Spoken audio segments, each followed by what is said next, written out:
I've just come out from court number 89, which is where they're deliberating over whether Madonna can take the child away.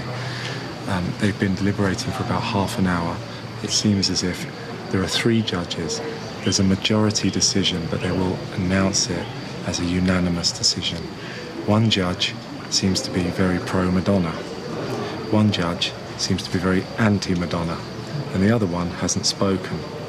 And it's just absolutely extraordinary in there. A journalist told me before I went into court that Mercy isn't even here. She's up near Lilongwe, which is about 300 or so, 300 miles up the road. She's in the care of a nanny. She's gone into hiding so no journalist can find her. And she's basically being prepared to be whisked out of the country as soon as these judges decide that she can be. Meanwhile, on the other side of the world, and as her prospective daughter's fate is being decided in a Malawian court, Madonna is with her friends at a New York fashion show. After another hour of deliberation, the judges can't reach a verdict. They postpone the judgment. Madonna will have to wait to get mercy. The judges have just adjourned. They haven't set a date yet for an actual judgment. So everyone's just piled out of the court. No one really knows how it's going to go, but the general feeling is it's swaying Madonna's way. We've done the best we can in the circumstances for our client. Madonna's legal team hold an impromptu press conference. Could I ask you if you know where the child is now? As far as we know, she's at the orphanage. We don't know. Right. Is Madonna aware of the claims that have been made by the father of the child? Oh, there's the father of the child? Yes. Again, that we're not aware of. You must be aware of the articles that have been in the newspaper. In the newspaper, but then you see articles in the newspaper, articles in the newspaper. What could we have done? Start following up on the father of the child? Normally, paternity is a primary issue in a case of adoption. Seems like there's a lot of things that you're not aware of. We are aware of those things that are essential for the prosecution of the matter that we had to deal with.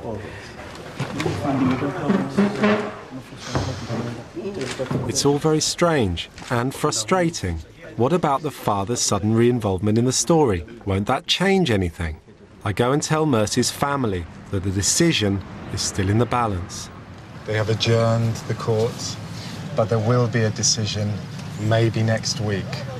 And the feeling is that it is for Madonna. So for Lucy, who didn't want the adoption to go ahead in the first place, for now at least, a stay of execution. But there's someone who could still stand in Madonna's way. Mercy's father, James, the man who ran away when he got Mercy's mother pregnant, who changed the fate of the village and the fate of Mercy. In a shanty town, not far from the court, James has risen from the dead. He's in hiding, but he may do an interview. It's the middle of the night. I'm supposed to meet James, Mercy's father, who's gone into hiding because the world's media are trying to track him down. Fatima, our translator, has managed to locate him in a house up here, and he's negotiating with him to see if he'll talk to me. But to see the resurrected will cost me $300. I will have to go and pick this guy from where he's hiding. Okay? I know there is a home, so I just need to get a car and pick him. Okay, so James is basically somewhere else. Yeah, he's basically somewhere, so I will go and pick him up. Do you think he will be up for talking to you? Yeah, sure, he'll be up for the talking. I mean, we made a good deal. I mean, he will talk. He'll talk? Yeah, sure, he will talk. Yeah, okay. We've now jumped from the dark street to the inside of the house because James is basically jumpy about the outside of the house being filmed. So Fatima and I are sitting on this nice sofa here, waiting for James to decide whether he would like to be interviewed or not, and hopefully he will emerge in a minute.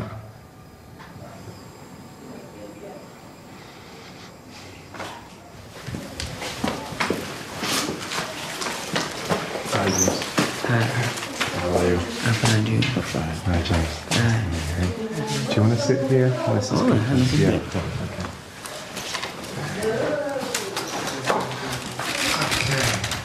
You must have been very confused. You find out that your daughter is alive, and then this rich white American woman wants to adopt your daughter at the same time. How do you feel, the mixture of feelings that you have?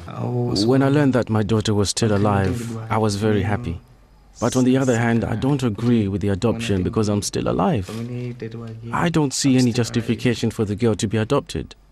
I think I could still raise her. How can you raise her by yourself? It's true that a child needs both parents, but that wouldn't stop me from taking care of Mercy. I know I'm capable. I can do that. Why have you waited until now to come forward? It's not like other people say that I've come out of the blue because of Madonna or because of the newspaper reports. I think maybe God wants to show how powerful He is.